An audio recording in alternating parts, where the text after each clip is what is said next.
کی ہے، اور یہ ہر جمہوریت کے اندر انسانوں کو اللہ جمہوریت حق دیتی ہے. اللہ تو ہمیں ہمارے پہ فرض کر دیتا ہے کہ ہم جب معاشرے میں ناانصافی دیکھتے ہیں تو ہم اپنی آواز بلند کریں. اس لیے میں نے آج سب کو اس پروٹیسٹ کے لیے آج میں نے کہا کہ آپ کی بہتری کے لیے آپ نکلیں، کیونکہ مجھے خوف ہے کہ یہ جو بھی قیمتیں بڑھی ہیں یہ یہاں رکے گے نہیں. جو ہم آگے دیکھ رہے ہیں یہ بھی مزید اور بڑھنے والی ہے، اور جو پھر اس کا جو متاثر ہوگا اس سے، وہ ہمارا سارا نچلا طبقہ، ہمارا سفید پوش، ہمارا تنخواہ دار، خاص طور پہ ہمارے کسان، کیونکہ ان کو یہ بڑا متاثر کرے گا یہ جو خاص طور پہ جو ڈیزل اور بجلی کی قیمت اوپر گئی ہے. تو میں سب سے پہلے آج میں یہ، اور سارے پاکستانیوں کا یہ سوال ہے کہ کیا ہوا کہ جب سے یہ عدم اعتماد ہوئی ہے اس کے بعد یہ ملک کے اندر یہ کیا طوفان آ؟ یہ جو پی ڈی ایم کے لوگ ہیں یہ سب کہتے ہیں کہ جی دیکھیں عمران خان نے بارودی سرنگیں چھوڑ دی ہیں، کہ جی آئی ایم ایف سے کوئی ان کے سمجھوتے تھے جس کی وجہ سے یہ قیمتیں آسمانوں پہ چڑھا دی ہیں. یعنی ہمارے بعد ڈیزل، پٹرول، گیس، بجلی، آٹا، چاول، یہ ساروں کی قیمتیں بڑھ گئی، لیکن تھوڑی سی نہیں بڑھی. ہماری باری تو مجھے یاد ہے کوئی 12 روپیہ بڑھا تھا پٹرول یا ڈیزل، تو انہوں نے مہنگائی مار شروع کر دی. جب سے یہ آئے انہوں نے 84 روپیہ لیٹر پٹرول کی قیمت بڑھائی، 110 روپے لیٹر ڈیزل کی قیمت بڑھائی. اب یاد رکھیں ڈیزل خاص طور پہ کسان، اور آج کل سب سے زیادہ کسانوں کو متاثر کرے، اور وہ آگے ہماری فوڈ سیکیورٹی پہ کہ ہم نے 22 کروڑ لوگوں کو کھلانا ہے. ہمارا تو اس وقت اگر ہمارا کسان خوشحال ہے تو ملک بہتر ہے. تو لہٰذا اس کا ایفیکٹ ہر طبقے پہ پڑے گا، ٹرانسپورٹ پہ پڑے گا اس کا، اور ابھی ایفیکٹ آگے بھی آئے گا. بجلی کے بل آئیں گے لوگوں کے پاس جولائی میں، اس کے بعد لوگوں کو اندازہ ہوگا کہ کتنا بڑا مہنگائی کا ایک بم پھٹا ہے. تو سوال ایک یہ ہے کہ یہ ایک دم اتنی مہنگائی کیوں کی ہے؟ تو یہ کہتے ہیں کہ جی ہم آئی ایم ایف پروگرام میں تھے. آئی ایم ایف کے پروگرام میں یہ تو 2 مہینے سے ہے، ہم 2.5 سال سے آئی ایم ایف کے پروگرام میں تھے. کیا ہمارے اوپر پریشر نہیں تھا یہ قیمتیں بڑھانے کا؟ کیا ہم نے نہیں آئی ایم ایف سے ہماری بار بار نیگوسیشنز ہوئی؟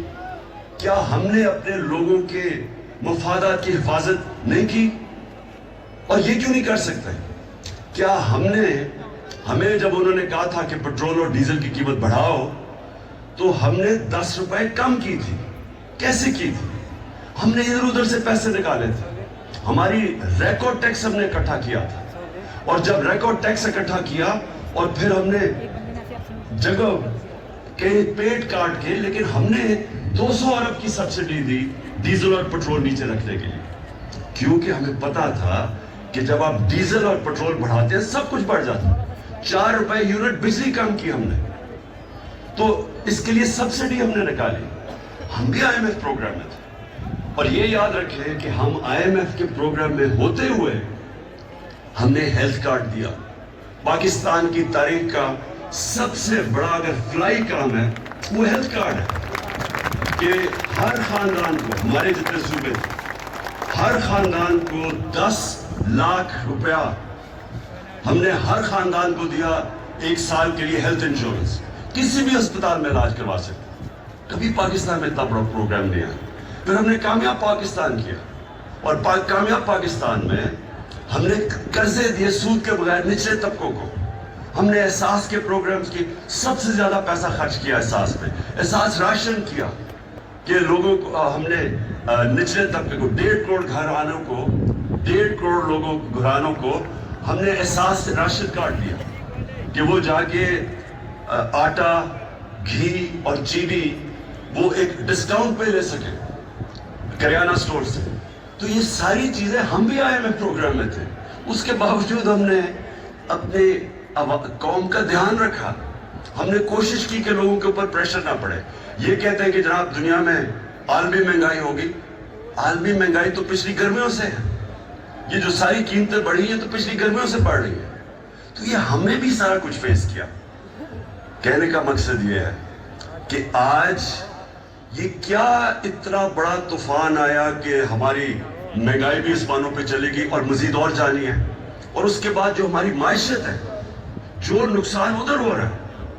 یہ جب کہتے ہیں کہ جی ہمیں بڑا مشکل برا پاکستان ملا, برا تو ہمیں ملا تھا, مشکل وقت.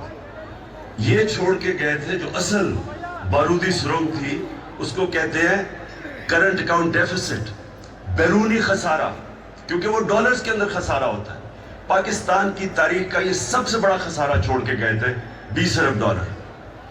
اس کے باوجود تیسرے سال میں ہم بالکل خسارہ کم کر چکے تھے, اور خسارہ بھی کم کیا, اور 5.6% پہ ہماری اکانومی بڑھ رہی تھی.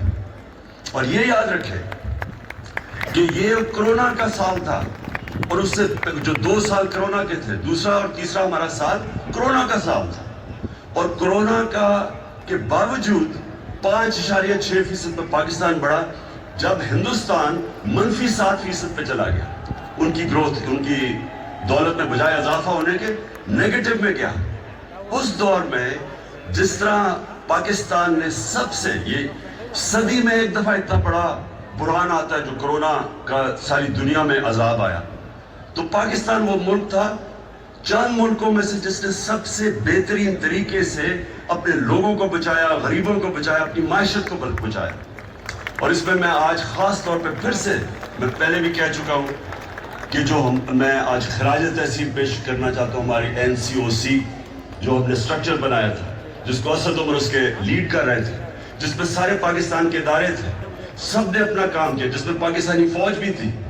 اور ابھی جو ہمارا فیجف میں سے ہم نکلے, فیجف کے اندر بھی سب نے مل کے, ایک ملک نے مل کے لڑا تھا, جس میں سارے ادارے, جس میں حماد نے لیڈ کیا تھا, جس میں سارے ادارے تھے, جس پہ پوری کوشش کی, بلکہ پرائیویٹ لوگ بھی تھے, جس میں پاکستانی فوج بھی تھی. سب نے مل کے اتنے بڑے ایشوز ہمارے دور میں ریزالو ہوئے. اسی دور میں جب ہم IMF میں تھے, اسی دور میں جب عالمی بحران تھا, ایک قوم بن کے ہم اس سے نکلے تھے.